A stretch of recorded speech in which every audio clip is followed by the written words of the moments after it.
All right, let's get into something really wild today. We're going to be unpacking Iain Banks' incredible sci-fi thriller Transition. And trust me, this one is a total head trip. We're talking parallel universes, memories that might not be your own, and a conspiracy that literally spans infinite realities. But let's start with a question for you, just to set the stage. What if you woke up one morning, went to the mirror, and a total stranger was looking back at you? But inside, in your head, it's still you. That's the huge central puzzle that this entire novel is built around. So the story just drops us right into that confusion. We're introduced to what feels like a single consciousness, but it's living two completely different lives at the exact same time. So in one corner, you've got Adrian Kubish. He's this cynical, kind of down-on-his-luck drug dealer living a pretty gritty life in 2007 London. And in the other corner, there's Temudjin Oh, who is a super-skilled covert operative jumping between dimensions for some secret organization. So you've got to ask yourself, which one is the real person? Or is it possible they both are? Well, as you can probably guess, the answer is not simple at all. It all comes down to a piece of technology that completely shatters our idea of reality and, of course, the shadowy organization that has the keys to it all. The core idea here is something called transitioning. Basically, it's the ability to beam your consciousness across the multiverse and just take over someone else's body in a parallel world. You literally overwrite whoever was there before. And look how chillingly clinical this whole process is. Your consciousness gets digitized. They find a host. They transfer your mind. And the original person is just subsumed, gone. It's an invasion, but it's terrifyingly clean and efficient. So who's in charge of this unbelievable power? Well, meet the Concern. They're this all-powerful, totally secret group that doesn't just watch the infinite parallel universes, which they call the multiplicity. Oh no, they actively mess with them.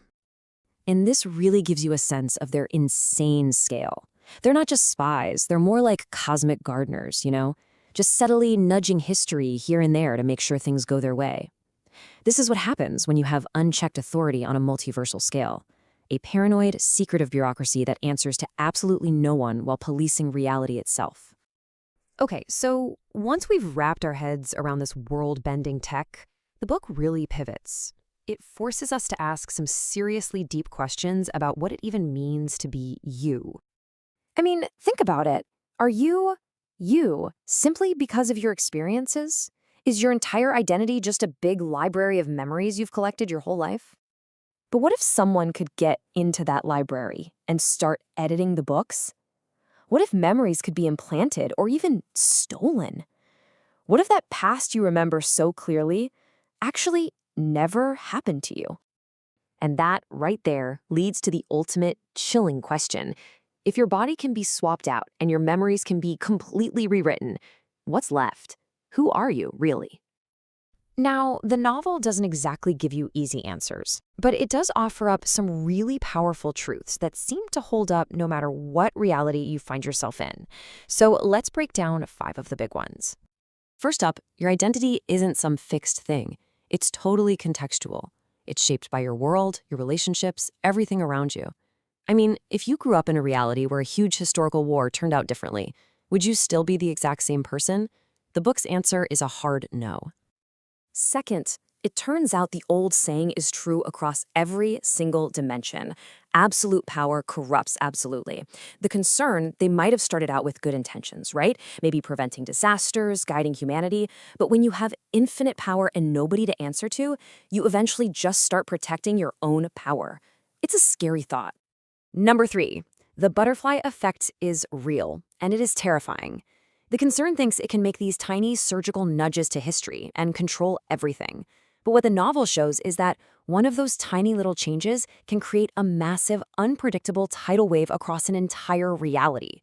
One small choice can literally rewrite a world. This 4th one really messes with your head. We all think our past is the single solid timeline, right? But Transition suggests it's just one path you happen to walk down out of an infinite number of others. Every decision you didn't make just spun off into another reality. Your life story? It's not a finished book. It's just one draft out of millions. And finally, maybe the most paradoxical truth of all, to really find yourself, you might have to destroy the self you've been given. The protagonist in this story has to completely reject the identities, the missions, the memories that have been forced on him just to figure out who he actually is. It kind of suggests that real freedom means you have to be willing to burn down the comfortable stories someone else wrote for you.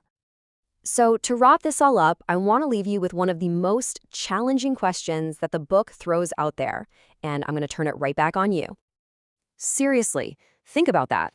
A version of you that made all the right choices, that's happier, more successful, has everything you want. Would you be willing to erase everything you are right now to become them?